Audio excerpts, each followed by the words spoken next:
Good afternoon, football fans. Memorial Stadium on another great afternoon for football. It's football day in Nebraska, and 1620 The Zone and 1019 The Keg are live from Lincoln. This is 1620 The Pregame, a look ahead to today's Husker game. 1620 The Pregame is presented by Chandler Conway, personal injury attorneys you can trust. Now from the Blur Parties tailgate at Memorial Stadium, here's John Bishop and Michael Severe. He's in there, touchdown! The year was 2016.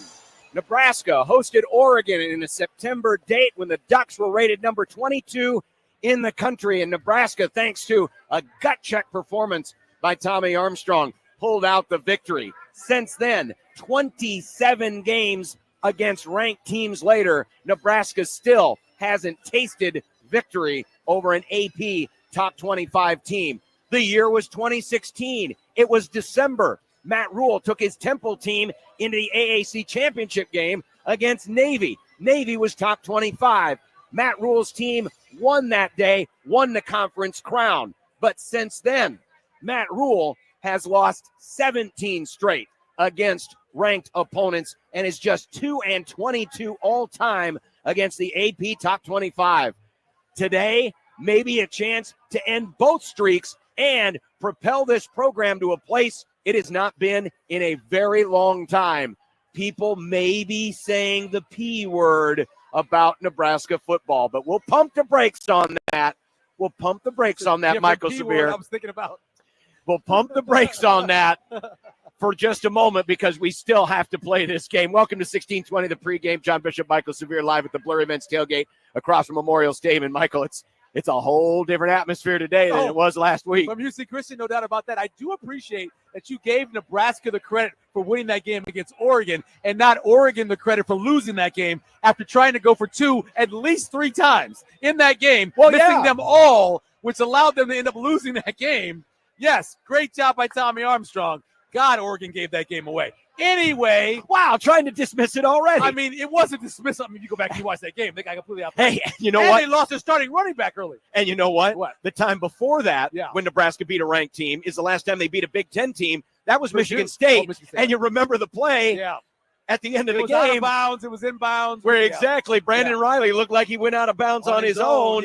But they didn't call it that way. They said he was forced out. He was allowed to come back in and catch the ball. But you know what? It doesn't matter. I'm told. They won the game. I'm told by Nebraska fans, I've been told this for a while, that the Big Ten is against them.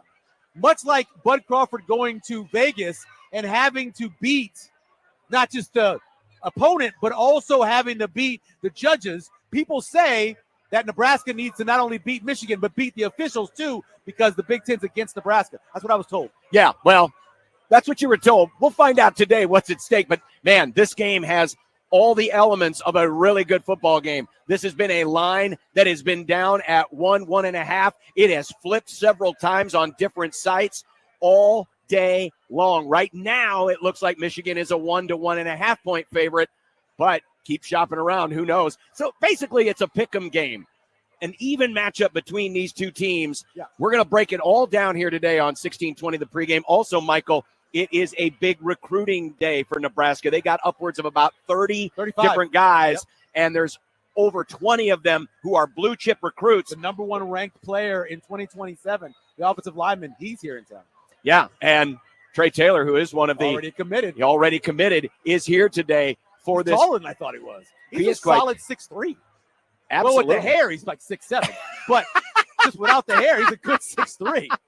I mean, damn. And he's only impressive. He's 16?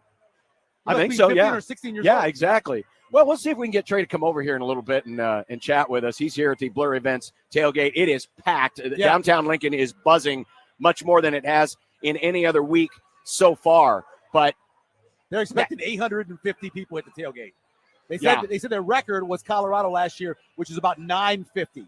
But obviously that was a different game and a different opponent. But still, 850 is a ton for this room. Yeah, it is. It's a lot. But the good news is we still got plenty of room here. There's a lot of Michigan fans here as well here this afternoon as the Wolverines come into town. And, you know, we talked about this yesterday on Unsportsmanlike Conduct. who's this game more important for? We all know what's at stake for Nebraska. Chance to get a helmet victory, chance to get a program maybe redefining victory this early in Matt Rule's tenure. But for Michigan, a team that expects to go to the playoff now, they've already got a loss, and they got a tough schedule coming up. This is a game they have to win if they really want to entertain getting back to the postseason. Yeah, I always thought the pick for Michigan was under the 9 or 9.5 that they were picked for. I never thought they were a team that was more than 8-4. Maybe they have those beliefs.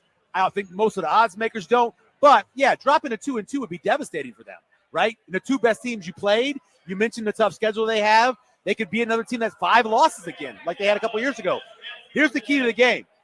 Lead the game at halftime. I told you guys this on Monday. Yeah. The last 6 losses by Michigan, they have trailed at halftime. And they've scored no more than 10 points in those games in those first half. So get out to a lead, and then, I mean, that's not a team that's been a comeback team. They haven't been able to do it. Nope, they certainly have not. Well, let's get a rundown, the warm-up today for what we are expecting here this afternoon. Of course, 2:30 kickoff on CBS, KM3 in Omaha, 10:11 in Lincoln. It's a trajectory-altering afternoon potentially for Nebraska. Again, win this game and have an idle week the following week before they get to Michigan State. And Nebraska is going to be in a lot of conversations about postseason opportunities, and we're not just talking about bowl games. Could this be Dylan's moment today? Dylan Raiola has been very much improved. I believe personally today, as these two teams face, Dylan is the better quarterback. That may not be the case another year from now with Bryce Underwood, but Underwood's only playing his 4th game. For Dylan, this will be his 16th game. So there's an opportunity here for Dylan Raiola to not only put his team on the map, but put himself on the map as well. No doubt. Facing Underwood and Haynes, will he run? Last week, Underwood, he took off. He ran 8 times, had a huge day on the ground. Will there be more designed runs today? Or will it be a bit of more of that scramble drill as Michigan tries to lean in on those 2 big backs? We got Colin Wilson joining us today from the Action Network. We'll take a look at the games that are later this afternoon. Of course, we've already got some games going on right now. So we'll get a lot of investment advice from Colin Wilson of the Action Network. A Husker history mystery, blitzing Michigan. The last time Nebraska won in this series, they did something that they may need to do today, and that is pressure the quarterback and pressure him a lot. And then finally, will the Huskers have today's game-changing special teams? There's a potential here that Nebraska could have an advantage in the 3rd phase of this game. Oh, yeah, big time. I mean, we'll go over it later, but I have the numbers, just how effective the special teams has been for Nebraska in terms of point differential. And Nebraska's ranked near the top 10, and Michigan, with their special teams, they're in the 80s. So that's been a big difference in terms of these two teams. We are presented by Chandler Conway, Nebraska personal injury lawyers you can trust, and Blur Parties. Learn more about all their events and future tailgates at blurevents.com. As Michael mentioned, there's almost 900 people here at this tailgate. We are located, by the way, some of you might be driving over our heads right now as you're making your way in on I-180 from Omaha or other areas outside of Lincoln. But, yeah, we're right underneath the overpass. And it's going to be a gorgeous day today. Perfect. I mean, if you want to talk about a comfort index, even in that stadium where it's very crowded, I think it's an 8 or a 9 today on the comfort index. The rain moved out of here earlier this morning. It looks like we may have mostly sunny skies. They were thinking maybe partly sunny skies. I think it'll be mostly sunny skies today. And the best part, especially for Nebraska's kicking game, looks like the winds are going to be very calm today. Yeah, we're looking about 75 for a high, so both teams be very comfortable. One of the things about this stadium is, and even when there's good wind, we mentioned this before, it just circles, and you really can't figure out. We're talking about a punt versus throwing the ball versus a field goal in terms of the height of the way the stadium is now that you've expanded north and expanded east. So I really never know what you're going to expect. The gusts that come here in Nebraska, you know this. Yeah. 1 minute, you've got nothing. All of a sudden, you got a 15-mile-an-hour gust. So at least Nebraska's got people on their side, the weather folks who are very good, who are going to be telling them what's happening quarter to quarter to know what they're doing. So they'll be fine with that. And, of course, we expect a really raucous atmosphere. I don't know if it'll be the same as it was at the beginning of the Colorado game, but this has the potential going start to finish. Because you remember that second half of that Colorado game was kind of a dud, and, it kind of took the air out of the stadium. But Nebraska was still getting sacks on defense. That's true. But offensively, they weren't doing anything. Right. And there were a couple of special teams gaffes that, started the murmurs. But today, if this game is as close as the experts think, it's going to be right down to the right down to the wire, and this could be really one of the special days in that stadium, especially given where Nebraska has been. We've talked about it so many times. They've had opportunities. They played Michigan here in the recent years. They played Ohio State here, but played them close. And played them close. But today they're expected to be that way, and some people believe they're going to win this game today, which is an entirely different mindset than we had the last few times we saw one of these Big Ten helmet games. Yeah, I will call out Robin Washington from Husker Online being the only person in the Husker Online pick'em to actually take Michigan today. So if they lose, it's all Robin's fault. But I thought all offseason, this is a big game. Don't get me wrong. I thought the tougher game was USC. I thought going against their speed, going against some of the talent. Now, Michigan's got a lot healthier. Yeah. So their best two safeties are going to be starting. They haven't had their best two safeties starting together since, I think, 2023. The national title game, I think. So it's the last time that Manham and then the other guy were together. And so they're going to have that health out there. The question is, can Nebraska block their rush-ins, Michigan's rush-ins, and can Nebraska go over the top? We'll get this later when we talk to Colin Wilson, but we know what happened against Cincinnati, right? Yeah. Three deep coverage, Nebraska couldn't throw deep. If Nebraska can get the ball over the top, which Dylan can do, I know people don't believe he can, but Dylan can do, I think that Nebraska could actually get a big lead in this game. If they're just dinking and dunking, that's going to keep it close. But Nebraska should need to take shots. Dan Key can get deep. Isaiah Hunter can get deep. I know Barney can get deep. Hell, Mills, the freshman, can get deep. So yeah. I'd love to see him take some shots over the top today. In addition, our great sponsors include the Sedoro Law Group. Sedoro Law Group, proud sponsors of 1620, the pregame. And we got a lot to come today here on the show. We're watching the Maryland's up already 14-0 on Wisconsin. Syracuse is up 7. No, touchdown, 23-7 over Clemson. We also have the Utah-Texas Tech game on over here. I believe that's still 7-0 in favor of Texas Tech. Utah's been a little fumbly here. Yeah, they've been moving in the first ball. Half. They keep fumbling the ball. It seems like they're playing at 10 o'clock local time. And they're running option, which whenever you run option, you're going to have some turnovers. But, yeah, they've had 2 fumbles they've lost. The third one that they actually got back. So we got a lot to come. We'll come back. We'll get right into it today. We will look back at last week and really try to look back at it as a way to apply to today's game, because obviously last week was a no contest. He's Michael Severe. I'm John Bishop. Got Jake Janicek producing back in Omaha. Nick Grimm producing here on site. We are at the Blur Events tailgate in downtown Lincoln, right across from the west side of Memorial Stadium. And we will be back with more of 1620 the pregame ahead of Nebraska and Michigan on 1620 the Zone and 1019 the Keg.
1620 The Zone and 1019 The Keg are live from Lincoln. Now back to 1620 The Pregame. Well, they're treating us well today. Got some good barbecue. Looks like some pulled pork, a little turkey, potato salad. We're good to go, man. They take care of us here at Blur Events Tailgate, where it is packed in here. And normally, like last week at this time, the crowd was a little light walking back and forth. Oh, yeah. It is much more festive today. It feels like a big game. And, man, the contrast between last week and this week, I mean, it's almost indescribable. But to open your Big Ten play against Michigan and a gettable Michigan team. We believe. Yeah. You definitely believe. I'm really worried about us getting across the street. I agree. Today, trying to go back over. Well, maybe because it's a big game, people will go earlier. Perhaps. And they waited longer because it was Houston Christian. I don't know. But it was tough getting across the street last week. Yes, it was. And I know there's more people and more excitement this week, so I'm a little concerned. The pregame show presented by Chandler Conway, Nebraska personal injury lawyers you can trust, and Blur Parties. Learn more about all their events and future tailgates at blurevents.com. Blur has openings for all the rest of their home tailgates this year, including the Michigan State game in 2 weeks. By the way, we do not have kickoff time yet. Maybe we will find out on Monday if they do, unless they decide to use the 6-day window. Yeah, right. Yeah. So we'll find out hopefully on Sunday what time kickoff will be for Nebraska and Michigan State. We're not really going to look too intensely back at last week's game because it was against an FCS opponent, but I did want to focus on a couple of things that I think could apply to today. We talk a lot about havoc plays. Yeah. And Nebraska allowed just 2 havoc plays last week. Yep. Sure, it's against HCU. We all know. But this is the 4th time in the last 7 games, all under Dana Holgerson's control of the offense, that the havoc rate was under 10%. And before Dana Holgerson, in the 2 seasons or 1+ season under Satterfield, Nebraska had just 1 game in the first 21 where the havoc rate was held to under 10%. Yep. So say what you will about the opponent. One thing that Dana's introduction into this offense has done is they've done a better job. Some of it is more controlled throws, not giving up those interceptions. Dylan famously hasn't thrown a pick this year, but they have done a better job of protecting the quarterback in the last 7 games than they did prior. Yeah, part of it's on the quarterback always whenever we're talking about havoc allowed, but a big part of it was the way the system was run, the amount of time that Dylan stood back there, and, tackle for losses, too. You run a lot of sweep stuff. They do all those screens. I don't know how many times you'd see a box score 2 years ago where it would be like 4 targets, 3 catches, -2 yards. Yeah. So you saw Ramir had one of those a couple years ago. And so you take that out of the offense. You're doing a better job of blocking on the edge, so you're not losing yards on those. That takes away the havoc allowed. But Nebraska, the key to the whole thing is Dylan getting the ball out of his hands as quickly as possible and getting downhill. You get downhill, get the ball out quick, you're going to have good havoc allowed. But you're right, it was amazing how bad. Nebraska was in the 100s the last 2 years of havoc allowed, and that just can't happen. Interesting stat provided by Arbitrary Analytics. 4 teams since 1995 have seen their quarterback complete over 78% of their passes in their first 3 games. 2011 Baylor, that was RG3's Heisman year. 2020 Ohio State, Justin Fields. And last year, Oregon, Dylan Gabriel. Dylan Raiola matches that group. Now, I did look at the quality of opponents. Oh, of course. RG3 played a ranked team. Justin Fields that season played a ranked team. Dylan Gabriel last year played both Boise and Oregon State. So you take that with a little bit of a grain of salt. But Dylan has been very efficient so far. And you talked about it earlier, the chance maybe of throwing more down the field. Yeah. It's a part of me that thinks there might be a little Cincinnati game plan involved here, especially if Michigan brings extra pressure and he's got to get that ball out quick and short. I'm hoping it's not that, but, it's been going around all week. Pro Football Focus did some numbers for Dylan Raiola when he was throwing 10-plus yards. And, 158.3 is perfect in the NFL. If you take by NFL judgment, passes over 10 yards, he's at 155.5. Pretty close to being perfect. Yeah. He's the 3rd best quarterback in all of FBS. Again, if you're talking about passes that are over, because I think his adjusted completion rate is about 81%, right, which is pretty darn good. And so he's been really good. The problem is Nebraska's only been about 23% of throwing those passes. So let's bring that number up. Let's give them a shot. Let's give the quarterback, let's give these wide receivers a chance. Trust me, Michigan is going to throw the ball up to their wide receivers, especially McCauley because he's tall, 6'5". Nebraska's got to do the same thing. Give your guys a chance. Like, occasionally you'll have an interception, but I would much rather get an interference, a catch, even an incompletion, and push the ball down the field than to have to worry about dinking and dunking underneath. And by the way, the linebackers are good for Michigan. We know how good Ernest Hausman is. Yes, we do. We know how good their corners and safeties have been over the years. Maybe not where they've been the last couple of years, but still, they're going to be able to control you across the middle. It's getting over the top of them that's the key.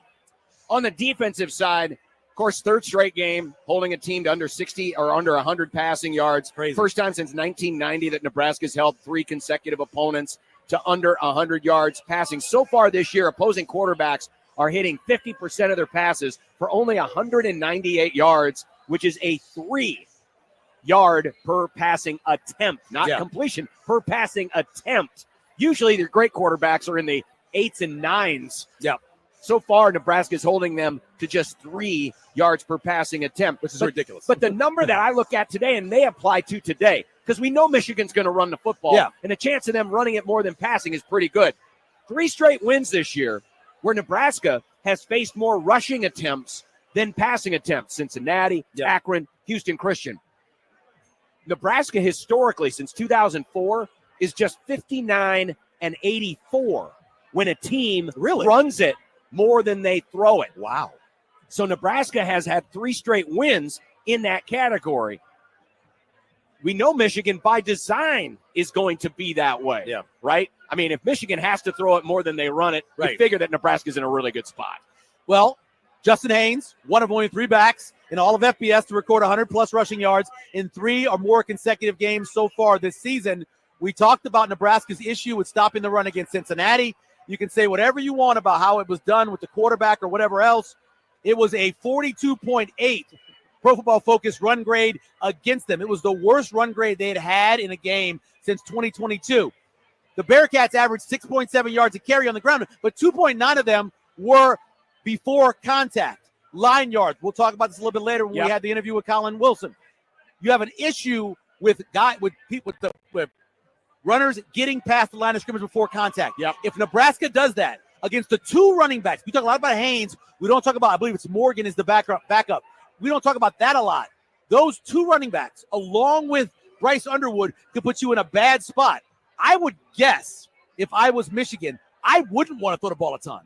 I would want to shorten the game on the road. I'd want to run the ball with my quarterback and my running backs and beat Nebraska that way. Yeah, Jordan Marshall is the backup. And we really haven't talked about him much this week, but he's every bit a quality runner in the Big Ten Conference. Of course, Justice Haynes coming over from Alabama, he has been really good.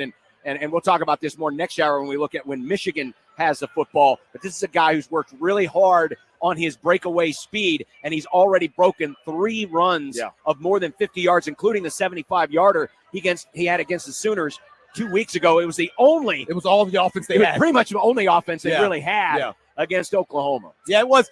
So it's funny thing about Justin Haynes is so one of the things that you watch with Nebraska is when they're defending outside zone. And this has been an issue. Yeah. And maybe it's a 3-3-5 because I remember going back in the day when we used to talk about what Iowa was good at and what they weren't good at on defense. And Wisconsin would get the edge on them, but a lot of outside zone, a lot of swing passes.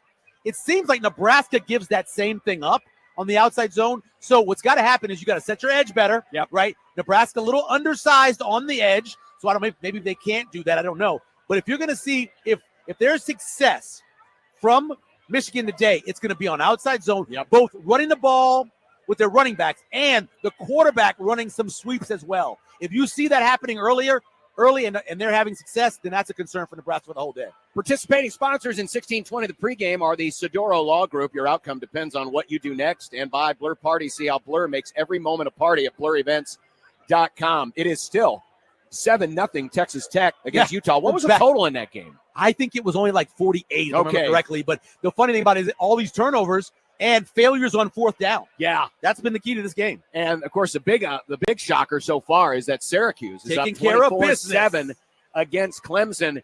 I think Dabo was something like 38-10 coming off of a loss. Well, he's coming off of a second loss already this season, and Maryland has gone up 17-0 against Wisconsin. They were a 10-point dog in this game. And Wisconsin right now, Billy Edwards, their starting quarterback, I believe he got knocked out of the game, right? Yeah, he came in, he ran a couple plays, he did a rollout, and then kind of wiped off and left the field. It re-injured that knee, or wasn't completely healthy. Yeah, unfortunately, Nebraska doesn't see Michigan this year, but they do see Maryland. It will be the road test against the Terps. And don't right see now, Wisconsin this well. year, right? Yeah, exactly. Which is funny because they should play Wisconsin every year. You would think. Yeah, it should be made that's one. I know they didn't pick. So Iowa picked their 3. Penn State picked none. Nebraska only picked Iowa. Right. So I would have liked to have Wisconsin, Minnesota, and Iowa as the 3 they play every year. That's what I like to see. Well, today it's all about the Wolverines. The Maize and Blue are in Lincoln to face Nebraska. Huskers trying to break a 27-game losing streak to the AP Top 25. When we come back here on 1620, the pregame, we're going to take a look at when Nebraska has the football. We'll break down that side of the matchup and have a whole lot more as we continue from the Blur Events tailgate in downtown Lincoln ahead of Nebraska and Michigan. You're listening to 1620 the pregame with John Bishop and Michael Severe on 1620 the Zone and 1019 the Keg.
Sixteen 1620 The Zone and 1019 The Keg are live from Lincoln. Now back to 1620 The Pregame.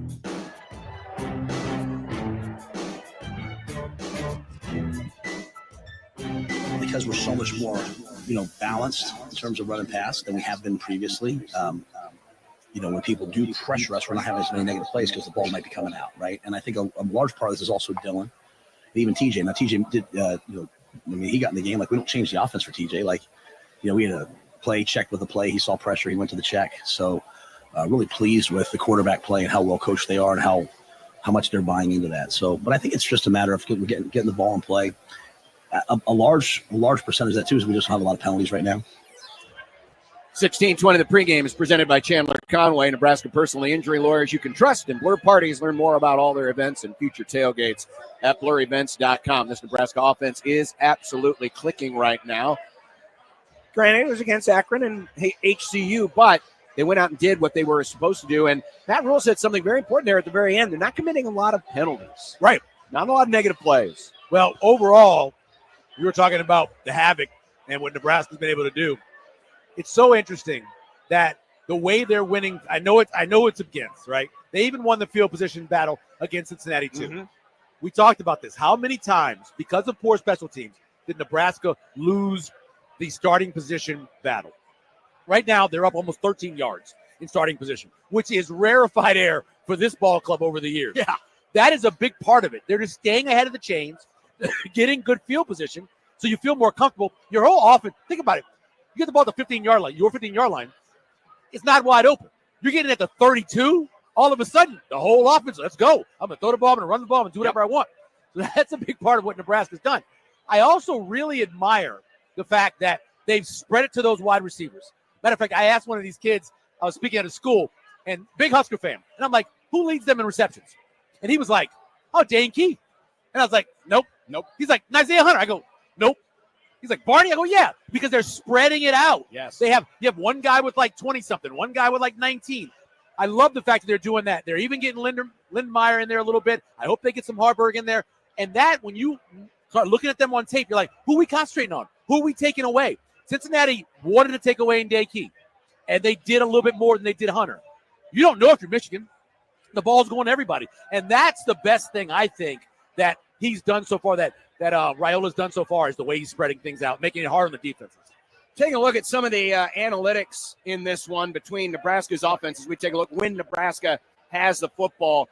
I think one of the questions today is, can Michigan stop the run just using minimal personnel? In other words, they don't need to load the box today against Nebraska when they want to run the football. When you look at their EPA against the run, they're in the top 25. Nebraska's is around 60 in the country, which, of course, a lot of this is opponent adjusted as well. But Michigan should have an advantage up front. But if they can do it without having to bring extra guys or run blitzes or anything like that, that just means that there's more guys in the back half to cover guys that you just mentioned who are getting all of these touches. You watch them against Oklahoma, right? And obviously, we talked about this. The offensive line, defensive line matchup for Oklahoma's defense to Michigan's wasn't even a contest. But if you go back and you watch what Michigan did against, they weren't bad.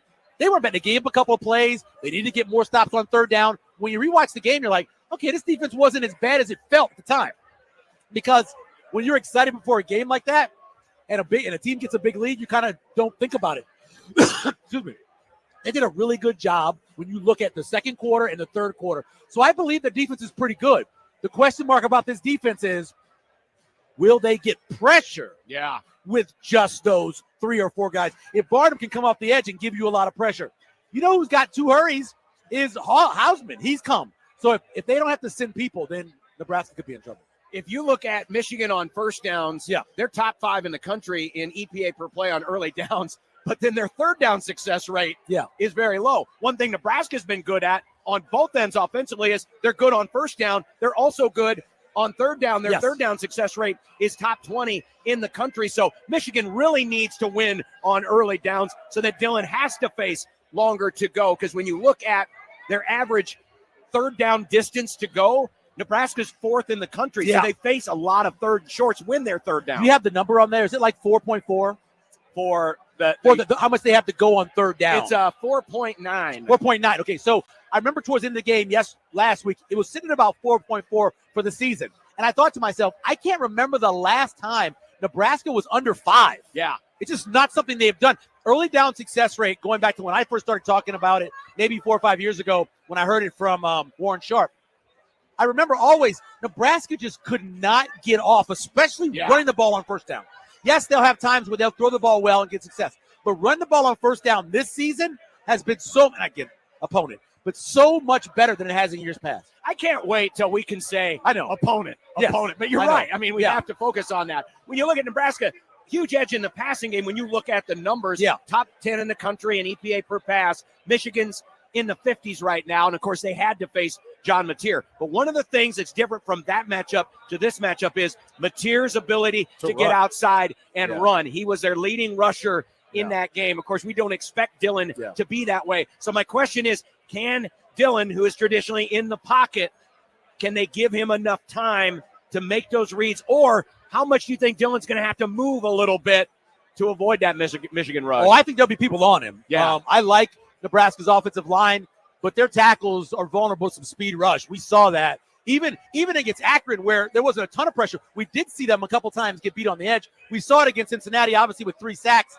I think overall, Nebraska's got to give a little bit of help to those tackles. Whether it's a running back chipping or you're playing 2 tight ends or you're getting some help there, they're going to have to do that because Michigan's going to get after them. I do want to see if there's a hole in front of you, take off. Dillon, get 4, get 5. Just move the chains. Go back to that game that Nebraska played against Maryland a couple years ago when Mordecai went and got those first downs. How critical was it on those third downs? About 4 times where he just got the first down. Do that if he has the opportunity and move the chains. And there's one guy we haven't talked about really, and we haven't named him yet, but it's Emmett Johnson. Here was Matt Rule earlier this week about Johnson and his reps. I think that was part of the thought the first week was like, hey, I would have, as I said then, I would have liked to have rotated more, but it's just kind of how the game went. But I think we knew that weeks 2 and weeks 3, if we did what we're supposed to do, we don't plan ahead like, hey, but we knew like, hey, we'll have a chance to play a lot of guys. And so after 3 games, guys will have a lot of reps that are backups, and a lot of starters will have some reps off their body. So I think at the tailback position, you want that. And I think the thing with Emmett, he does a great job. He's a 3-down back. He can run the football. He can catch the football. He can pick up blitzes. When you're facing the defense that we're facing, and the coordinator is elite at what he does, your backs are going to have to pick up blitzes. They're going to have to be on this side, scan back for a corner, scan back for a safety.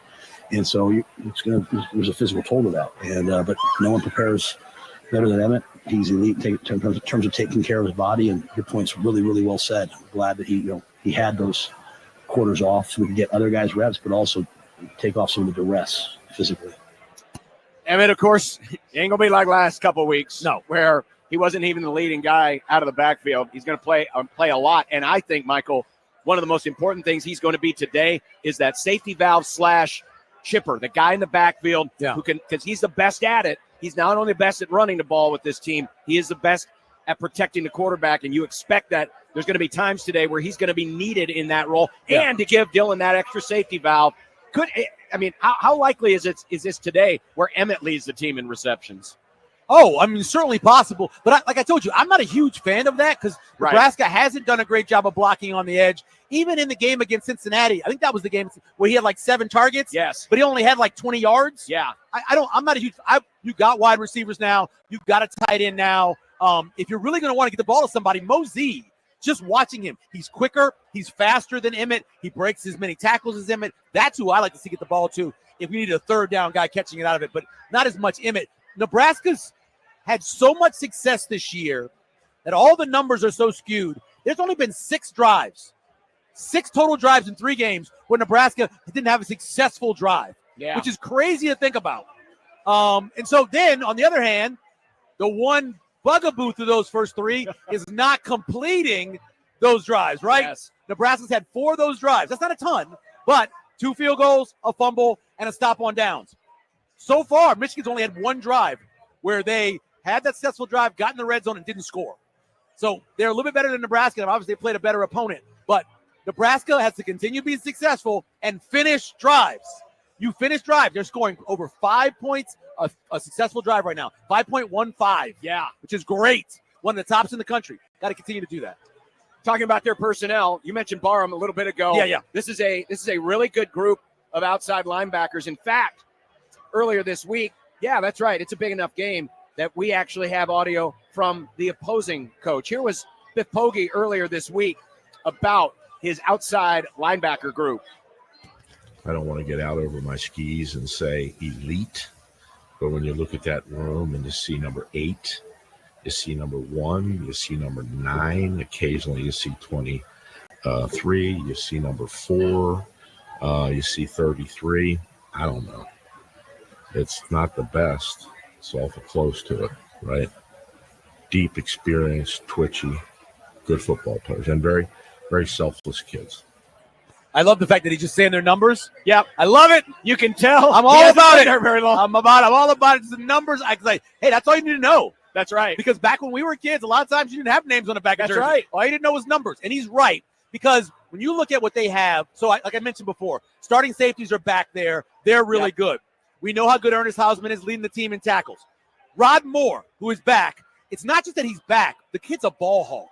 I remember I was reading some of the stuff from Michigan stuff, and almost everybody predicted an interception for Rod Moore because he's a ball hawk, and he's just getting back for the first time. And then on the other one is, we mentioned Barnham.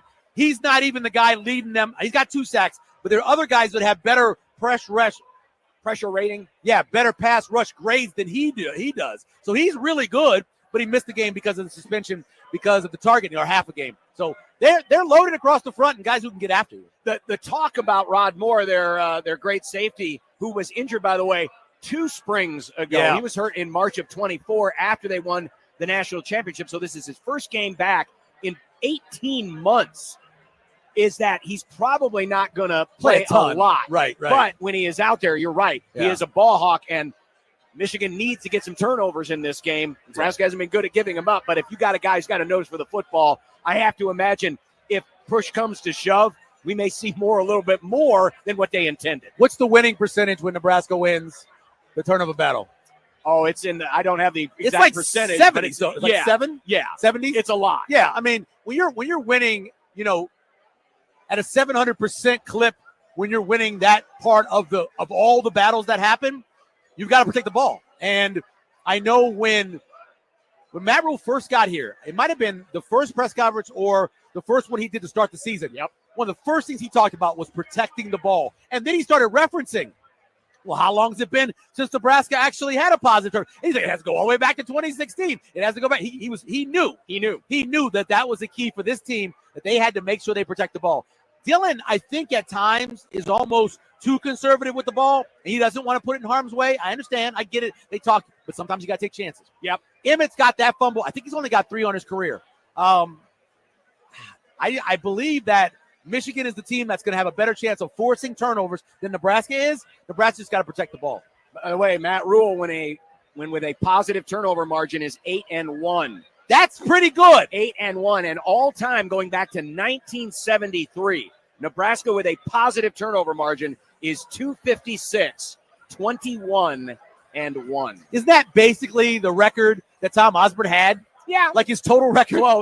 Close. Yeah. By the way, T.O. was 149, 6-1 when winning the turnover battle. That's crazy. And the one and most of those games were, by the way, games like the 1990 Colorado game, yes, where Colorado was a better team. Right. They just turned it over a lot, and Nebraska just couldn't do it. Yeah. I love the fact that we can narrow down Nebraska's success to essentially 3 places. Yep. Right? Havoc allowed, which has been a problem before this year. Turnover margin. And then the other one is field position, where Nebraska hasn't been able to win. And when I say field position, you can almost say special teams. Yeah, right? Because that's a big part of the whole thing. And so those 3 items, if Nebraska can win 2 out of 3 of those, I think they win the game. Yeah. When we continue here live from the Blur event tailgate, we'll take a look back at last night. The Big Ten Conference got underway for the Iowa Hawkeyes. Also, we might be kissing goodbye to the mullet after what happened last night. Also, we'll take a look at the injury situation, and we'll ask a question about Sharon Moore. Sharon Moore didn't make the trip because this is the second game of his suspension. Participating sponsors of 1620 The Pregame are the Sedora Law Group. Your outcome depends on what you do next, and by Blur Parties. See how Blur makes every moment a party at blurevents.com. We're doing another drinking contest. Yes. I believe Michigan. There's a lot of Michigan fans in here. Yeah. Todd, Stacy do a great job of inviting people from the other team to come in here. They won the first round of the drinking Now, they contest. won it because they also, after you drink, then you have to do the ping pong thing. Oh, well, of course, they're better basketball players in Michigan. They won it with that. Okay. By the way, this Texas Tech-Utah game, they've tried 2 field goals to end the half and penalties on both of them. It went from being like a 54-yarder to being a 32-yarder, and he made the third one. So Utah is on the board. They're on the board at the now. break. Yeah. It is 10-3 Texas Tech at halftime. By the way, Maryland with a 17-0 lead on Wisconsin. And they're 3rd and 1 at like the 7. Yeah, so they're, I believe they got 1 timeout left, so they really have 2 plays here. Yeah. 2 plays. They got a 3rd and 1 at the 8-yard line of Wisconsin, trying to go up 24. Let's see. Here's the pass to the left, and it is incomplete, out of bounds. So they're probably going to kick a field goal here and go up 20 on Wisconsin at the half. When we continue, talk more about last night's games and get ready for hour number 2 of 1620, the pregame live from Lincoln on 1620 The Zone and 101.9 The Keg.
$16.20 The Zone and 101.9 The Keg are live from Lincoln. Now back to $16.20 The Pregame.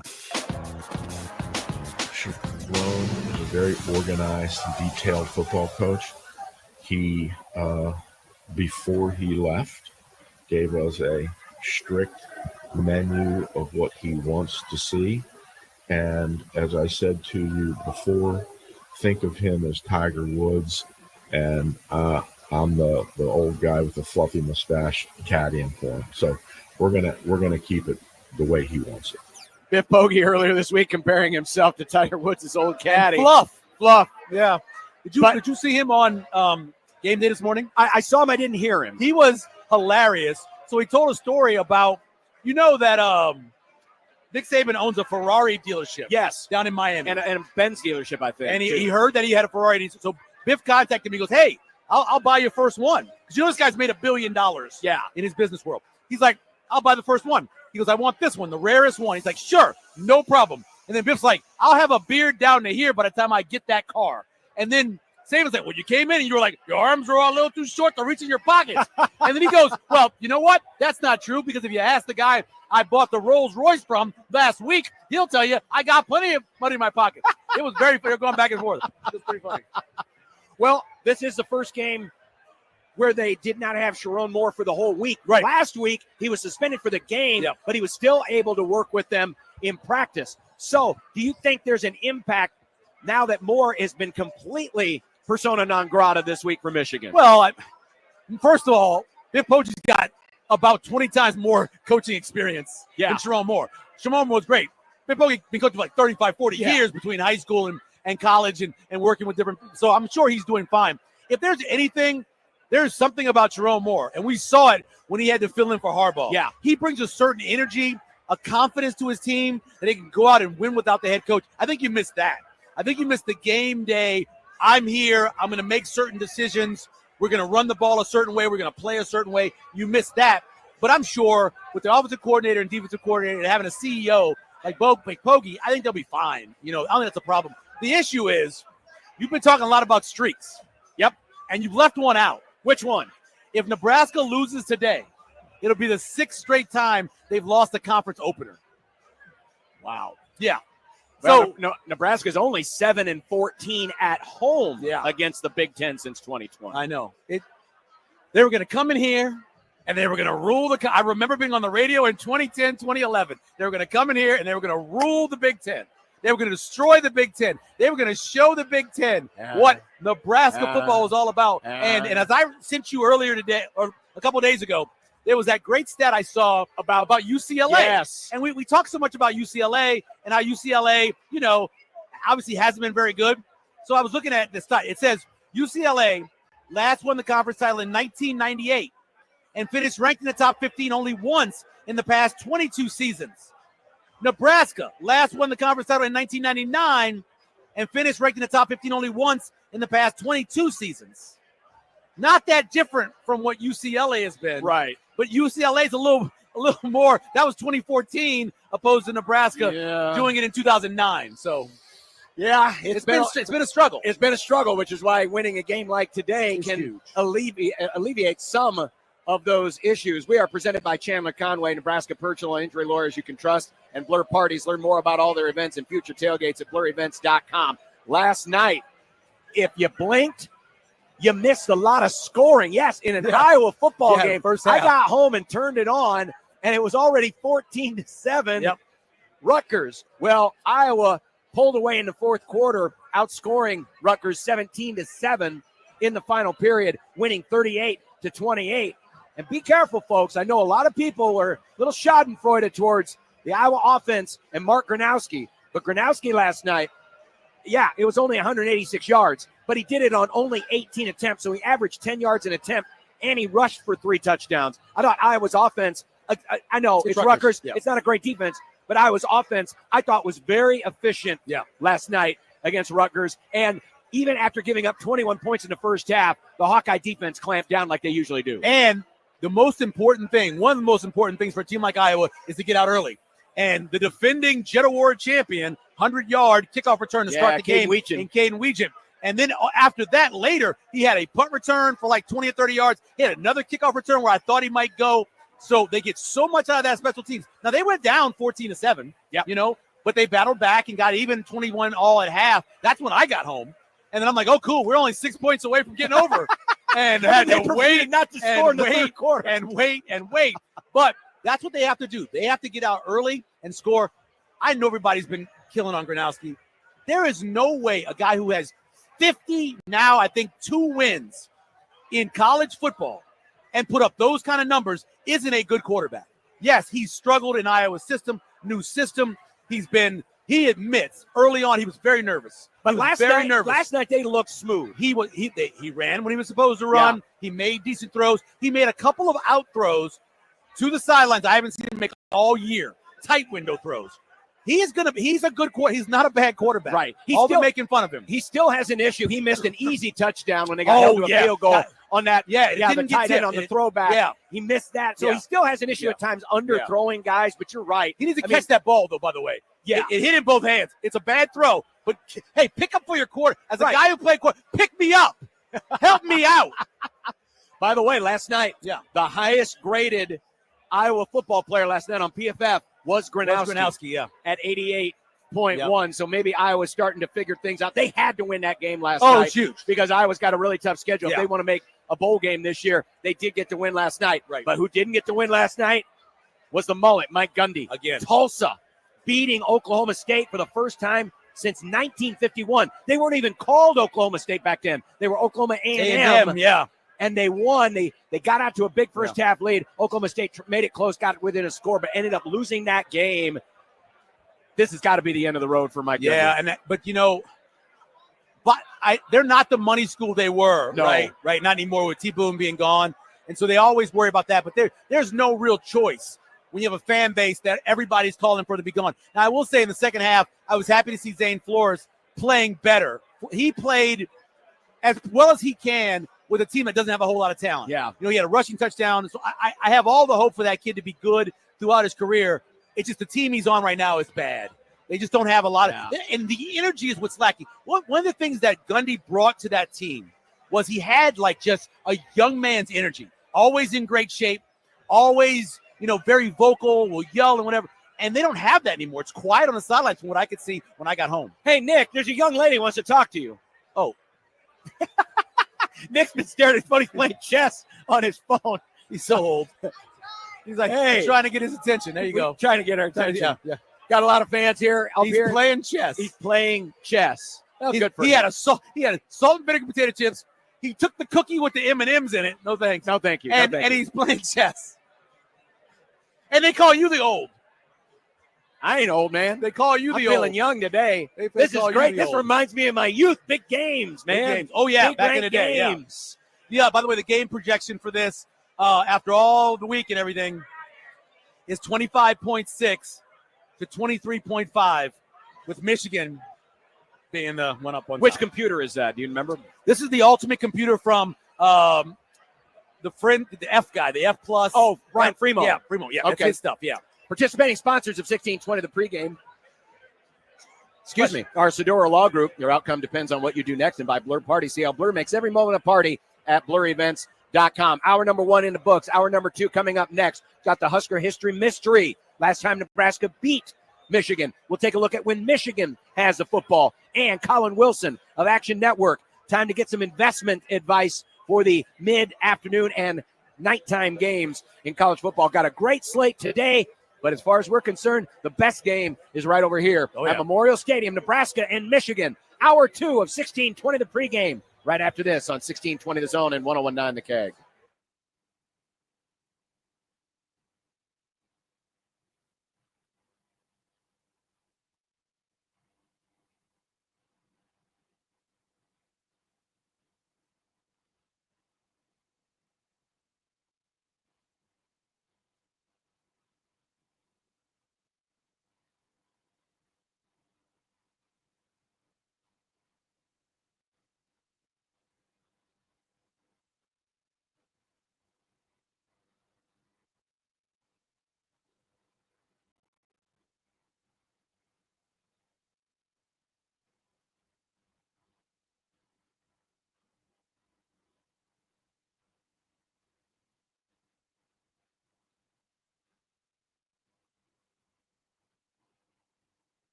1620 the pregame. All the way in, touchdown! 1620 the pregame is presented by Chandler Conway, personal injury attorneys you can trust. Now from the Blur Parties tailgate at Memorial Stadium, here's John Bishop and Michael Severe. This is why you came to Nebraska. And we had a vision of being a program that would be relevant nationally, not for our history only, but for what we're doing right now. And so through 3 games we are, we'll see, you got to play. But I'm excited. I'm excited to play in the Big Ten, but I'll be just as excited 2 weeks from now, 3 weeks from now, 4 weeks from now. I just personally believe at the University of Nebraska, every game is a big game because we're playing in it. And as soon as we all have that mindset in the locker room and in the building, then we'll be awesome. That is Matt Rule earlier this week as he spoke to the media about how important this game was, and certainly from a big picture perspective. That's exactly what you want. You want every game to feel like a big game. You want every game to have that big game moniker just because Nebraska's in it. But it's got to start somewhere, because right now there hasn't been a lot of that. Sure, there's been helmet games in the past. Ohio State and Michigan have been here before, but they have not had an opportunity like the one they have today, and that is against one of those helmet teams where they've got a realistic shot of winning this game. The point spread right now has been basically around anywhere between Michigan -1.5 and Nebraska -1.5. It's been bouncing all over the map here today. ESPN had a Nebraska pick earlier on. It switched back over to Michigan. So seems like there's a lot of activity coming in on this game, Michael.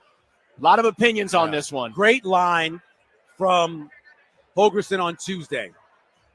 Somebody asked him about, the opponent, whatever. And he goes, that's why you come here. He says, that's why I'm here. I'm here to play these games. All these guys came here to play these games. All you want in life is an opportunity. It's all you ask for. And they have an opportunity with a team coming in with a freshman quarterback, with their head coach out in the friendly confines. What more you want? This is all the opportunity. I said this during the offseason when they signed Dane Key. This is before they brought in Hunter, right?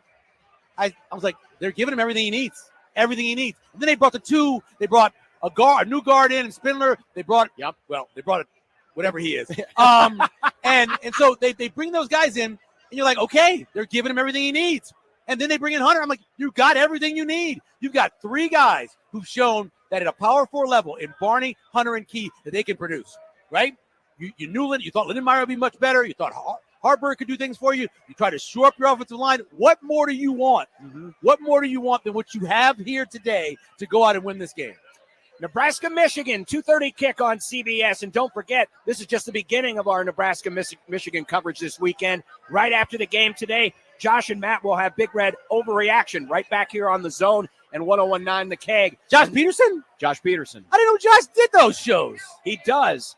He requested this one. Oh, jerk. Because he's a Michigan guy. Because he's a Michigan guy. Exactly. I forgot about that. So either way, no matter what result happens, he's going to win. Yeah, he wins. Yeah. And then Michael will be back tomorrow morning at 8 a.m. for Severe Reaction and a complete look back at what happened here this afternoon. We are here for 1620 the pregame, presented by Chandler Conway, Nebraska personal injury lawyers you can trust, and Blur Parties. Learn more about all their events and future tailgates at blurevents.com. Time for a little Husker history mystery. And you have to go back to 2013, the last time Nebraska beat Michigan. I was in the house for this. And they did it with defense. Yep.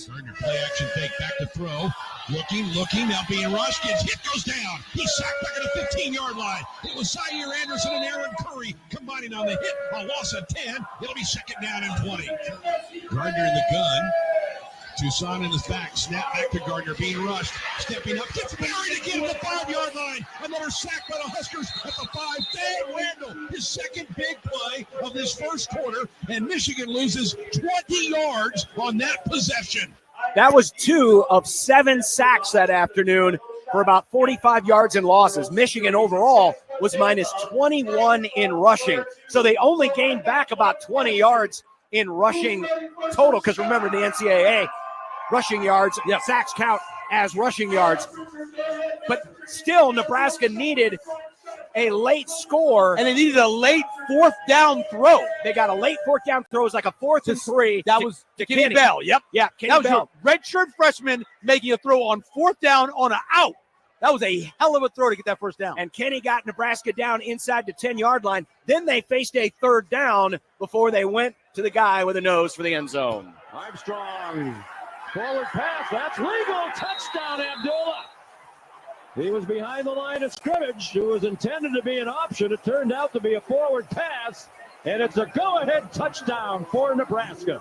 It's a great read, actually, by Tommy Armstrong, because as it was described there by Sean McDonough, it started as a regular option, but he kept waiting for that outside linebacker to commit. And by the time he committed, Amir was actually up ahead of Tommy, but because Tommy was behind the line of scrimmage, it ended up looking like an option, but it was actually a forward pass, and Amir punted it, put it in the end zone for a Nebraska win. And the good news is none of the offensive linemen were downfield. Correct. Yeah, that 4th and 2 at the Michigan 31, got 26 yards on that, Kenny Bell did.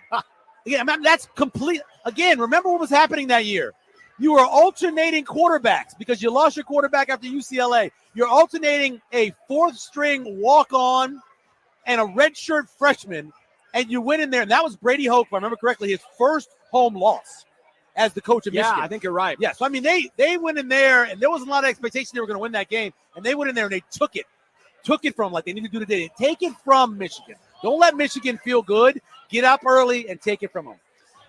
It's going to be a beautiful day. The forecast says it's going to be in the low 70s today. The clouds are starting to move out from the rain we got earlier today. And unlike what we saw, unlike what we saw last week with the flags flying out from the north end zone, very still flags today. Shouldn't expect a whole lot of wind, so it's going to be a good day for the kickers and a good day to throw the ball deep, so you don't have to worry about any of Dylan's arm punts hanging in the air. This is the first time you're ever going to hear this, but that is a black man named Elvis. That is King there's Elvis Val Elvis. King Val Elvis. That's what that is right there. Okay. Yes. Mama liked Elvis. From Cameroon. She's from Cameroon. She liked Elvis, and she named him his middle name Elvis. Well, remember, there was an Elvis Peacock that played for Oklahoma back in the day. So there's a few. But hopefully Elvis brought his dancing shoes tonight, and that Nebraska will be celebrating a win over the Michigan Wolverines. Oh, yeah. Right now, they're just starting the second half at Wisconsin. It's 20-0 Maryland, and they start with the football. Wisconsin, I think they've crossed the 50 once. Oh, I believe I'm not mistaken. The Texas Tech quarterback just went down and went down hard. He went down low. The defender went down low, and they met with helmets. That's probably going to be a targeting. But there was nothing the defender could do. He got as low as he could get. The quarterback got as low as he could get, and their helmets hit each other. Yeah, we'll watch again. It was a running play, and scrambling. He's falling to the ground. Yeah, that's tough. That's probably a target. But because he was so close to the ground and they're already committed to going down. Oh, he kind of caught him. Yeah, that's going to be targeting on Utah. You're going for the game, and the first half next week. That's right. And Maryland had someone ejected earlier today, I believe, for targeting as well. Yeah, even though they are up 20-0 right now on Michigan. It looks like Arkansas is up by 11 on Memphis. And it was, I believe, 24-14 Syracuse over Clemson, and that game had gone to half as well. Well, speaking of, we need Memphis. Go Memphis! Speaking of games of the day, we will talk about the afternoon and evening slate. Colin Wilson of the Action Network is going to join us here in just a little bit, and we will break down some of those other contests. But when we come back here to the Blur Events tailgate, we're going to take a look at when Michigan has the football. Last hour, we broke down when Nebraska's got the ball. Now we'll give the ball to Bryce Underwood and the Wolverines, and we'll break down that side of the matchup as well. Participating sponsors of 1620 The Pregame are the Sedoro Law Group. Your outcome depends on what you do next. And by Blur Parties, see how Blur makes every moment a party at blurevents.com. Huge crowd in here. This is the biggest one we've ever seen. So many people here for the Blur Events tailgate. We were here for 2 games last year, including the Colorado game, but this one has a whole lot more, and there's a lot more Michigan people. Colin said sold out, 850 people. The first people I saw when I got in town were Michigan fans. Drove in. First people I saw walking were Michigan fans. Yeah, we've seen quite a few of them walking around, and It's good Good for them. It's a good helmet matchup, good uniform matchup today. The red and the scarlet and the cream and the maize and the blue and those winged helmets coming in here. And maybe Nebraska can get a win. It would be the first time they'd beaten Michigan in the stadium since 2012. That was a game where they knocked out Denard Robinson. They did in the second quarter. And instead of bringing in the guy who was probably the better quarterback, who had moved to wide receiver, they brought in a backup quarterback who literally couldn't throw the ball in front of him. Yeah. Just couldn't. He's like, I'm just going to throw. Isn't that interesting? The only 2 wins against either Michigan or Ohio State in the Big Ten era, they knocked the quarterback out, and the guy they brought in couldn't throw the ball. Could not throw the ball. Joe Bowser. One of the worst quarterbacks to ever play football in this building. At the time he played. Right. Maybe he got better. But he ended up transferring to like 2 other schools after that. Right. But still, when he came in, he was throwing passes into the first row of the stands. He was brutal. All right, Michael and I are back after this. We'll talk about when Michigan's got the football. Huskers and the Wolverines coming up next. You're listening to 1620 The Zone and 101.9 The K.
$16.20 The Zone and 101.9 The Keg are live from Lincoln. Now back to $16.20 The Pregame.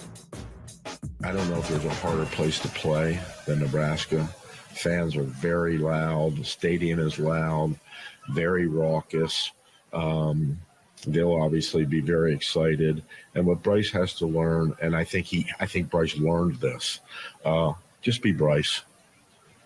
You're not playing against the stadium. There's 11. They got 11. We got 11. And everything else is just,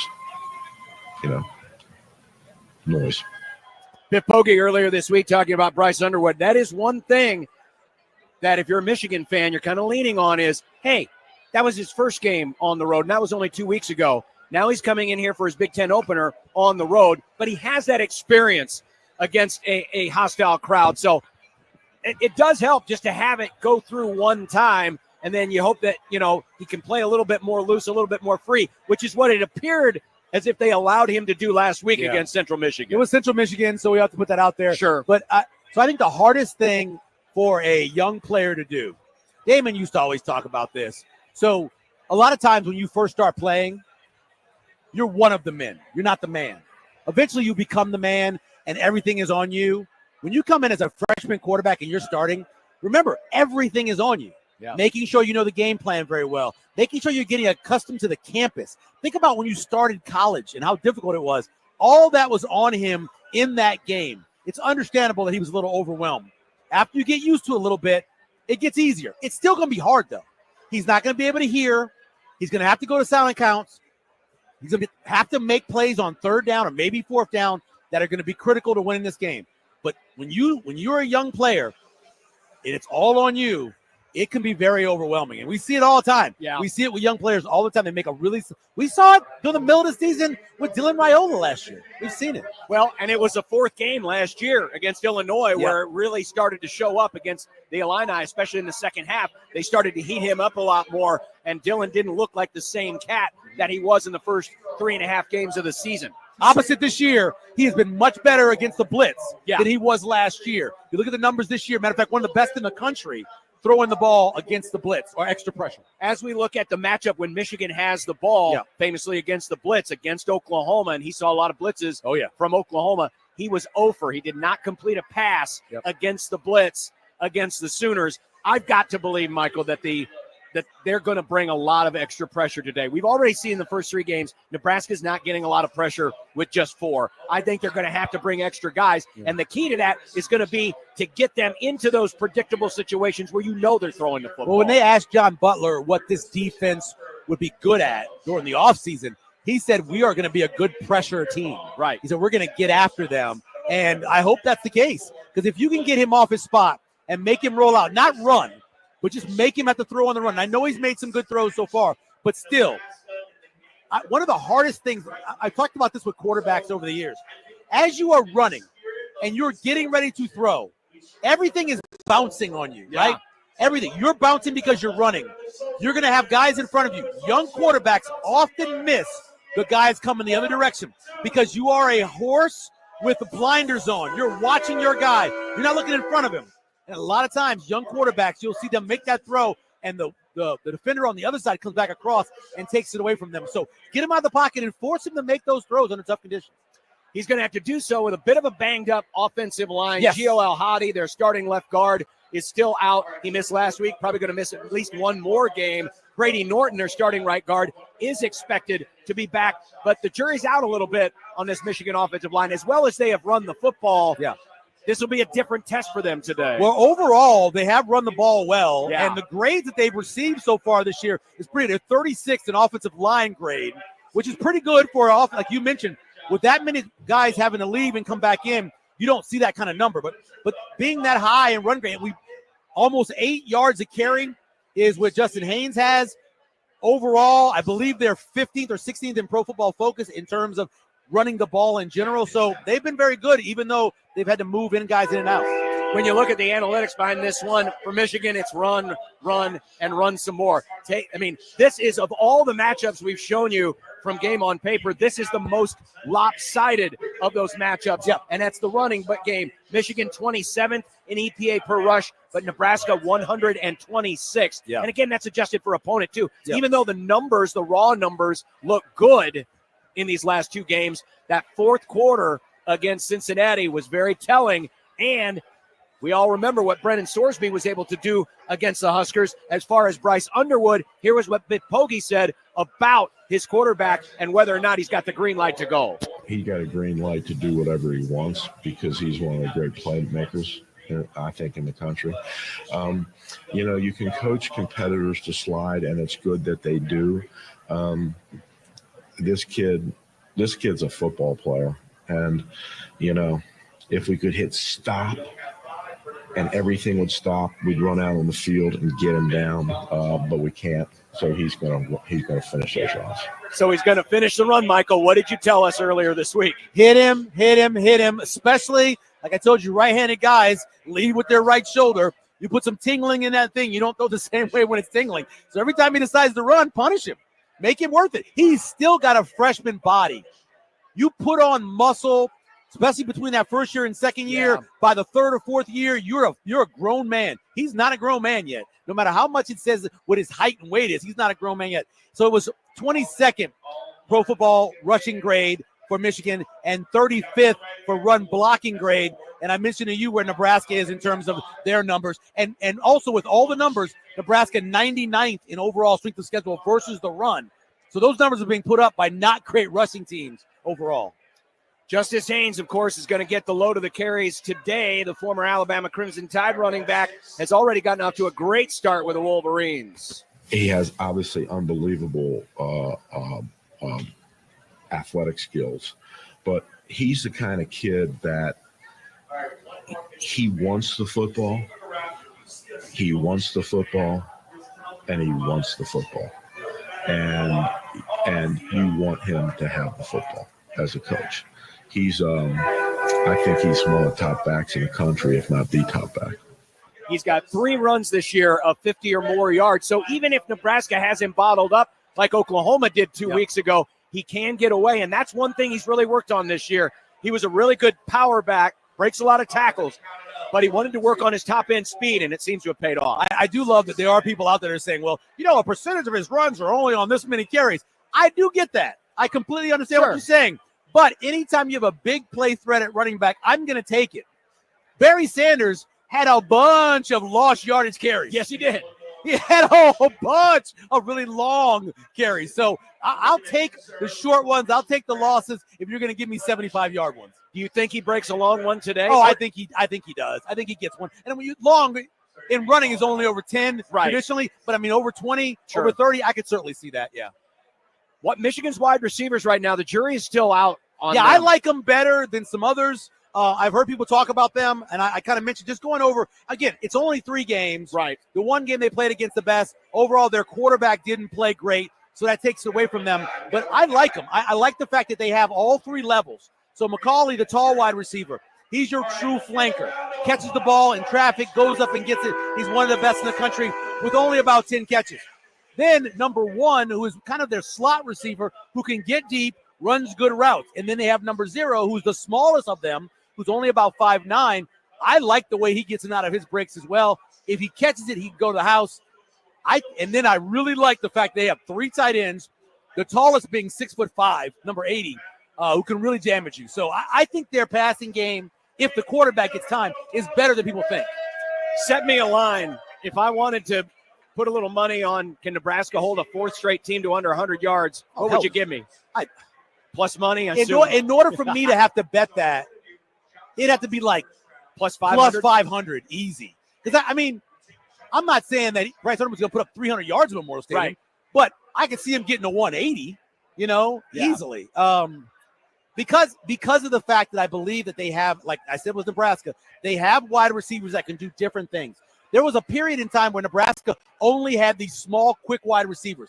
And when they got in tight coverage, they couldn't get away. They couldn't make catches when they were contested. Nebraska doesn't have that. Michigan doesn't have it. They have a variety of guys that can make plays. We'll have our picks to click a little bit later on, but who's a good X factor today for Nebraska on defense? Oh, wow. So it's Singleton almost in every game they play. Right. Because they're asking him to do so much in the middle of the field. He might rush the passer. He may come downhill and make a tackle on a running back. He'll come down the hill and make it on a crosser. He does so much stuff. But I think the 2 guys that you said to me, give me 2 guys that have a great game and Nebraska wins, it's Andrew Marshall and it's Sierra Wright. If those guys play really well, and I'm not just talking about pass defense, but helping out in the run, especially we're talking about the outside zone stuff, Nebraska wins the game. Are you nervous at all about either of the 2 redshirt freshmen? We've seen a lot of Jones and we've seen a lot of Guthrie the first 3 games. Are you nervous when they're out on the field that Michigan might try to pick on them? So I am a huge fan of Donovan Jones, but I know what his weaknesses are. I know he's not great with the ball in the air. That's why when he was playing safety, he ended up getting moved back to corner. I'd like to see him in the slot.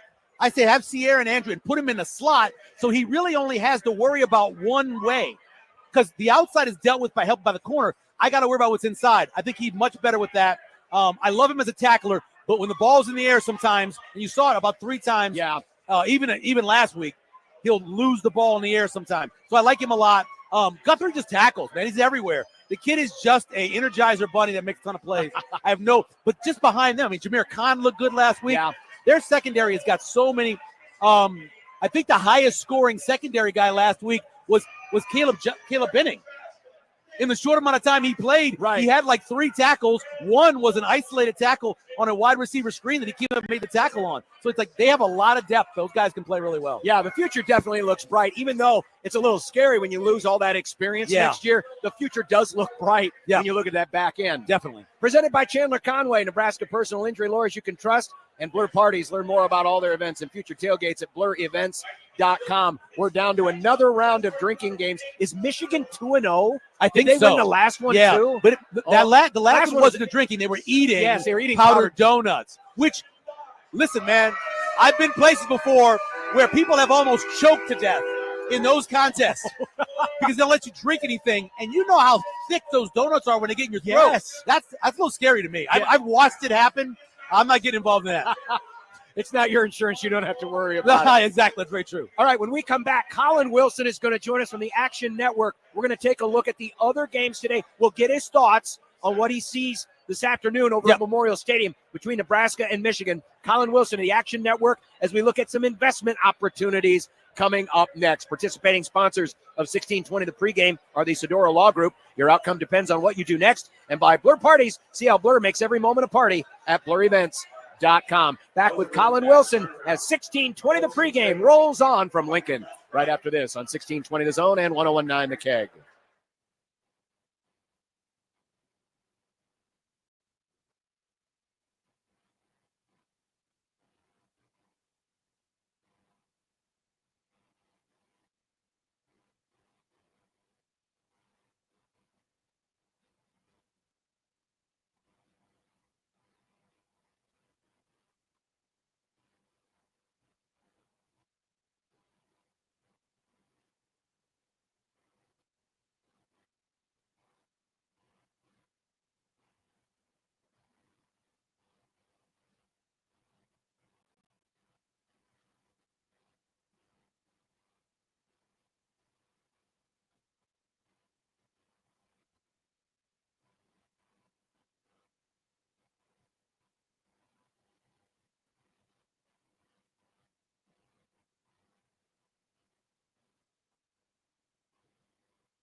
1620 The Zone and 1019 The Keg are live from Lincoln. Now back to 1620 The Pregame. 1620 The Pregame rolls on here from Memorial Stadium, and we are happy to be joined as we get ready for a really big afternoon. Of course, games going on right now. We'll update you on some of the stuff that's already happening, but looking ahead to the 2:30 window and, of course, further on, we welcome in Colin Wilson of the Action Network, who joins us here on 1620 The Pregame. Colin, thanks for coming on and helping us preview the week. Yeah, thank you guys for having me. Looking forward to the dawn before the biggest week of college football coming up next weekend. This is such a big weekend, this game, and we'll certainly talk about Nebraska, Michigan here as we go on, but you also have Illinois and Indiana, and this line's been kind of bouncing around between 6 and 7 points. I think it's sitting around 7 right now in favor of Indiana. Even though Illinois is the higher-ranked team, Indiana's still got a lot of that cachet. What do you see in this matchup? It's really hard because they've had such cupcake schedules. I think these two are both in the bottom 15 of strength of schedule, so their stat sheets look amazing. And Cignetti right now is really firing on all cylinders on both sides of the ball with the term that I call havoc, which is, PBUs, forced fumbles, tackles for loss. Cignetti's team is number 1 defensively and number 2 offensively in havoc allowed. So the question is, can Illinois kind of rattle that? They were given a whole bunch of turnovers against Duke, the only competition that they've really played. I think this one thing that strikes me is that Luke Altmaier has had 28 pressures already and like 93 dropbacks. And amazingly enough, he has not had a turnover-worthy play. And that's not what I expect from Luke Altmaier. So at some point, is this like a stick of dynamite that's going to go off, or can he continue to evade all this pressure? I think we're going to find out today, but I stick with Indiana. I think the number is way too high, though. I make it about 3. Not saying I would play on Illinois, but I definitely think I just cannot get over that Indiana should control the line of scrimmage and Indiana will control the havoc game. So that's the side that I would go with. Colin, this is a game that's going on now, and we'll highlight it after we get off with this segment. But what happened with the number with Maryland and Wisconsin? I have to ask this question because so many people have asked me, and I know that Wisconsin gets their starter back, but that's not enough to move the line as much as it has, is it? Yeah, there was actually some service plays on that. They were trying to get ahead of that, and that actually is what bumped it up in the market. Then there was a large bet that came in, and I don't find it logical. Betting on Maryland football is a little bit doesn't feel right exactly, and to me it's and I'm sorry with Wisconsin too, but Wisconsin, it's just one of those things where service plays will come out, they will bump the number, and what's going on with the market, and I think everybody should realize this because this is different. This brings up a really good topic. Yeah. There are service plays released that usually used to come out on Monday, Tuesday. I won't name them and give them any credit, but they used to pump lines in the middle of the week, and they've stopped doing that in the last 2 weeks, and they're now waiting till Friday night or Saturday morning because they've gotten destroyed so far this year. So you're seeing late moves, earlier moves, and it's very interesting how that shapes the market. Colin Wilson joining us from the Action Network. Coming up same time as Nebraska and Michigan, you got a great ranked matchup, Oklahoma hosting Auburn. I looked at some of the strength of schedule. This could be the easiest remaining SEC game this season for Oklahoma, and it's their first SEC game of the season. This is the return home for Jackson Arnold. Oklahoma's been basically favored by a touchdown all week long. How impressed have you been with Oklahoma with John Mateer? And what do you see Arnold doing in his homecoming back to Norman? What's amazing is I was tooting John Mateer for so long. I think during the College World Series in Omaha, I was talking about John Mateer is going to win the high. And you get into his numbers, and it's like he's only had 5 big-time throws and 4 turnover-worthy plays. That's not the ratio I was expecting. He hasn't forced as many tackles, and I think that just goes to say maybe Michigan's defense is better than we thought, and maybe John Mateer just hasn't hit his stride yet because I've seen him do much better. And if that's the truth, and he hits his stride in the middle of this huge SEC schedule coming up, then I really think there's potential Oklahoma could play in the SEC championship game. I think they are extremely live against Texas coming up here, Red River, in a few weeks. And, the thing with Auburn is, I discussed this on our Big Bets on Campus podcast. How well does Brett Venables know Jackson Arnold? He's going to know exactly where to send pressure. Should I send it over the guard, the tackle, the left, the right? Where's his blind side? Does he check down to his second and third wide receiver? Should I double team his hot route? I just think this is a very bad situation for Auburn and Jackson Arnold because Brett Venables has probably put that tape on and said, we know exactly where we're going to attack him. So, yes, I think John Mateer, he is not even close to his ceiling, and I think Jackson Arnold could be in big trouble today.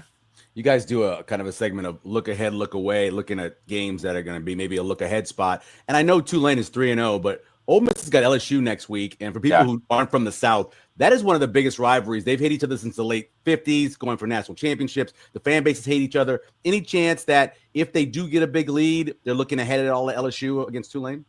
Absolutely. And plus, I think you need to take into account, even if they're not even looking ahead, their defense is terrible. I mean, they have like the second worst pass rush in the nation. They're not controlling the line of scrimmage from a line yards perspective. For anyone that doesn't know, line yards is the ability to control the trench. Like, that's when you give rushing yards credit to the offensive line instead of the running back. Well, Ole Miss's defensive line has lost so much. They're like bottom 5 in the nation in line yards on defensively. So they're just getting pushed everywhere. And I know, playing an offense like Arkansas can make your numbers look bad.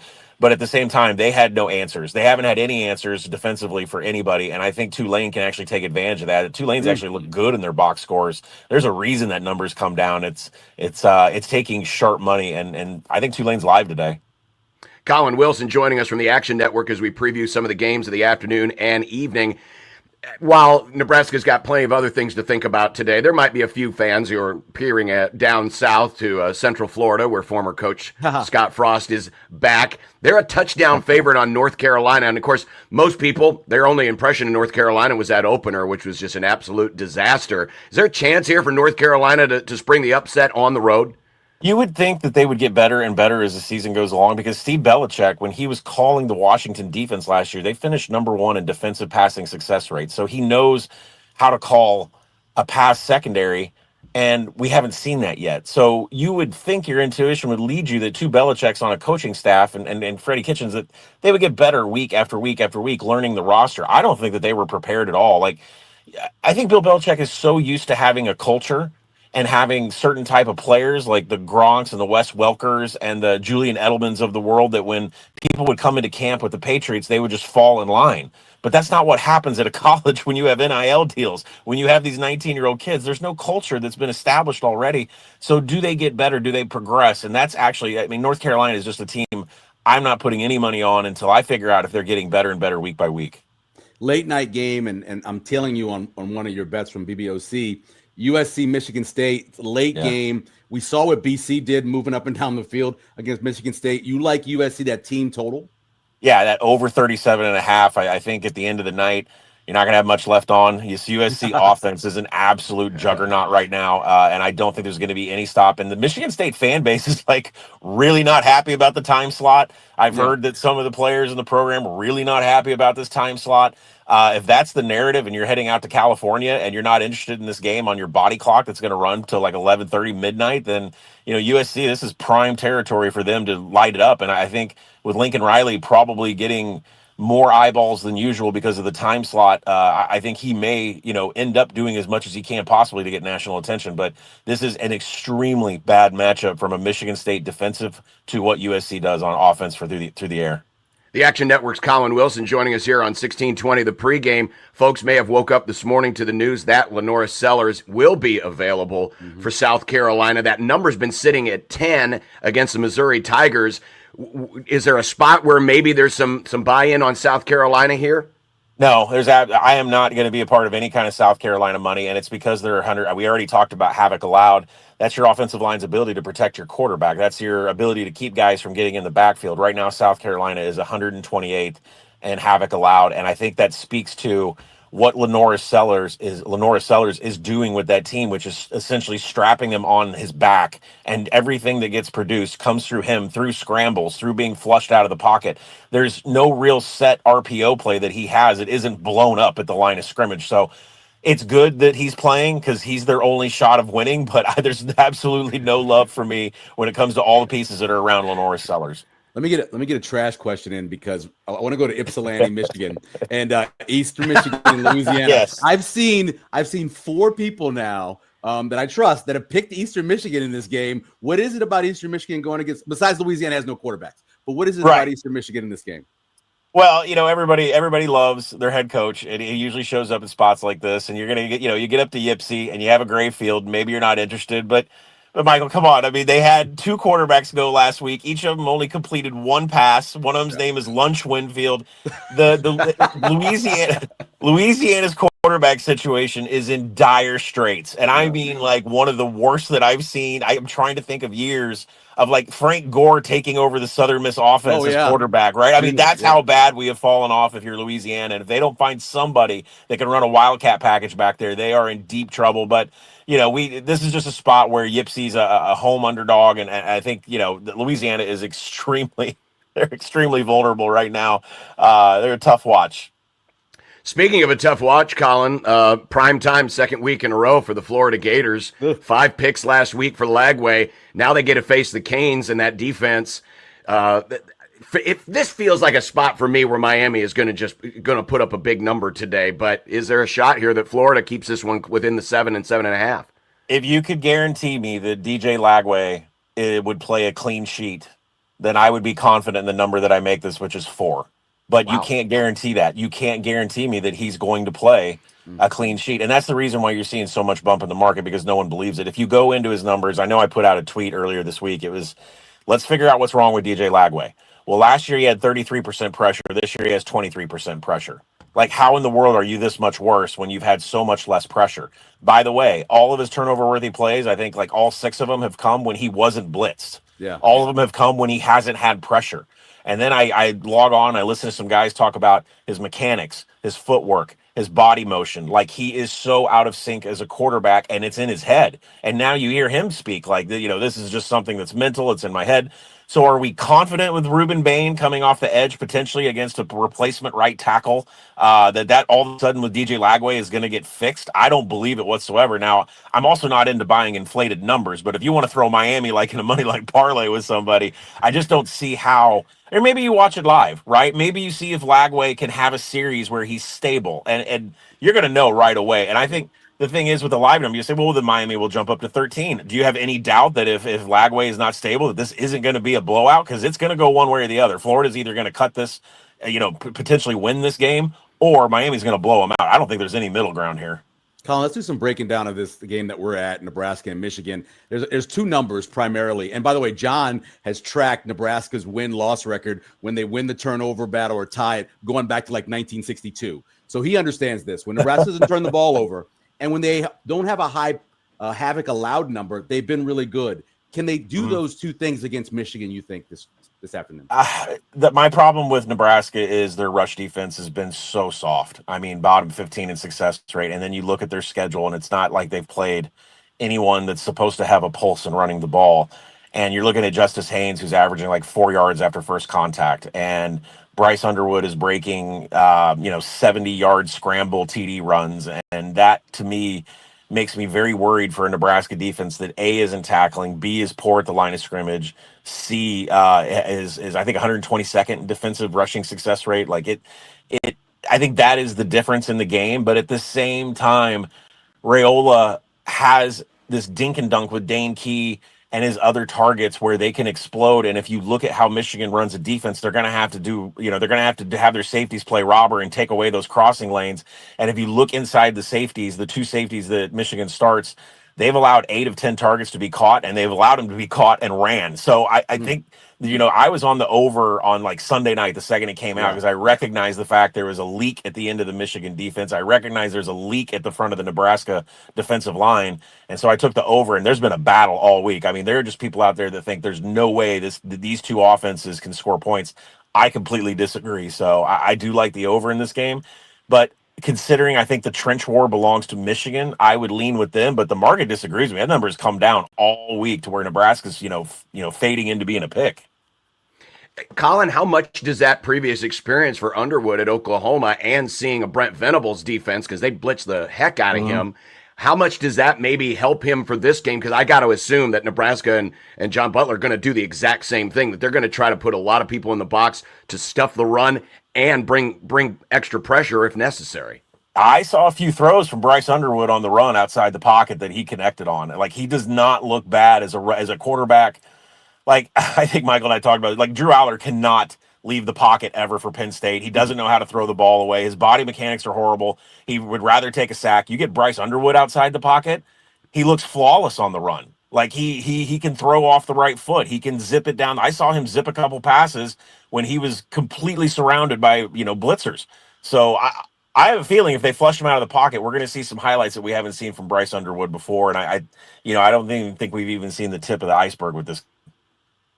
One more thing about Nebraska from me, my last question for you. So if Nebraska does try to stretch the field, I know in 10 plus yards, they've only thrown about 23% that way, but he's been really good, Raiola has. If they decide to stretch the field, can they do it against Michigan? It just depends on if Wink is going to send blitz or if he's just going to stay back in the shell, right? Like, what kind of game do you want to play? Do you want to? Raiola has not made many mistakes this year, but he also has like a 6-yard average depth of target. Yeah. So if they decide to go deep, does Wink want to play 5 guys back in the nickel and play a shell and say you're not going to get past me, or does he want to try to come in and kind of crowd Raiola and try to give him some pressure? I would probably sit back, but I'm not Wink Martindale, so I think that's the thing. If Raiola's got the arm to get something deep, we're going to have to see it in this game because he's not been testing that so far this season. Colin Wilson of the Action Network. Real quick, Michael got a trash question. I'd like one too. Do you have any takes on WrestlePalooza tonight? Yeah, let's see. Cena's winning. I think there's going to be a swerve with CM Punk and his wife. And Cody's winning the belt. Cody's keeping his belt, so don't worry about that, anyone. All right, perfect. We cover it all here. Colin Wilson, the Action Network. Check out his podcast, Big Bets on Campus. It's really good stuff. Colin, we really appreciate you joining us here on this game day Saturday. Enjoy the rest of your game day. Thanks for having me, guys. Thanks, Colin. That's Colin Wilson of the Action Network. Michael and I will continue more here from Memorial Stadium and the Blur Events tailgate on 1620 The Pregame.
Hey everyone, Jimmy Allen. And John Schreiner. If 6A to 6P isn't wild and crazy enough for you, then we have the approach that no one else is bringing to the table, like who'd win in a fight between a taco and a grilled cheese sandwich. From hot take to wild conspiracy theories, we have you covered. But we're also covering the usual suspects, like the Huskers, the Jays, the Bruins. From the NFL and everything else, we're giving you the most unique coverage of high school sports. Join us from 6 to 8 p.m. as the sports schedule allows. Brought to you by Bellevue University and Pyramid Roof Contractors on 1620 The Zone.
$16.20 The Zone and 101.9 The Keg are live from Lincoln. Now back to $16.20 The Pregame. Conway, Nebraska personal injury lawyers you can trust, and Blur Parties. Learn more about all their events and future tailgates at blurevents.com. Before we get to some keys and our picks to click, availability report. No real surprises for Nebraska. Malcolm Hartzog, who has been questionable all week, is still listed as questionable, but I think he's going to play. Right. For Michigan, though, they've been having some issues with injuries at tight end. Out is Hogan Hansen. That's the one I like, 6'5" one. Yeah, Hogan Hansen out. He had 3 catches earlier this season, so Michigan down a tight end today. Good. That's good. That kid he's a big physical threat. We have him out in the lineup. It's good. They have 2 other guns, but not as big as him. Keys to the game. What are your keys? All right, so quick one. Number 1, let the sun shine in. Yeah. Famously sang by the Fifth Dimension. Make Michigan one-dimensional. Line up, stop the run, force Bryce Underwood to beat you. If you can do that, you'll have a good shot, especially if you can push him outside the pocket. I think he can make some mistakes outside the pocket. Don't let him scramble. Number 2, Izzy, you know her. Yeah. Lizzo got together with my friend SZA and sang a song called Special. Huskers special teams have to continue to be special. Other than kicking the ball out of bounds, Nebraska has been great. Matter of fact, 6th in net field position and special teams possession efficiency, 3rd in the country. 3 for 3 on field goals. Don't kick the ball out of bounds. Let special teams continue to be special. And the last one is one of my favorite movies, Let's Do It Again. There was a character called Biggie Smalls. It's who the notorious B.I.G. got his name from. Be big, make them small.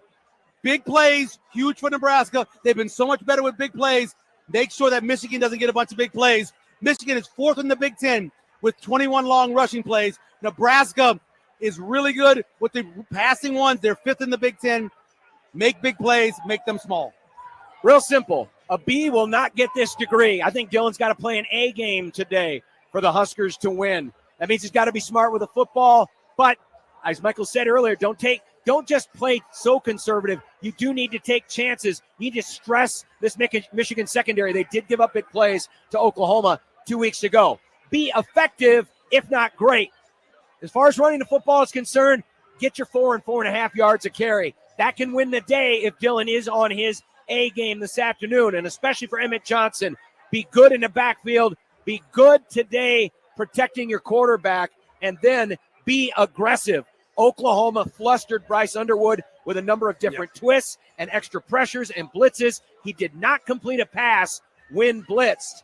Also, though, watch for the 50-50 balls. He completed a couple of those to McCulley, their tallest receiver, where he just threw one up and said, go make a play. He did make a play. So Nebraska's secondary will be challenged today like they haven't been so far. I still think they can have an advantage in this matchup, but watch for those 50-50 balls. Most definitely, completely agree with that. McCulley is a good contested catch guy.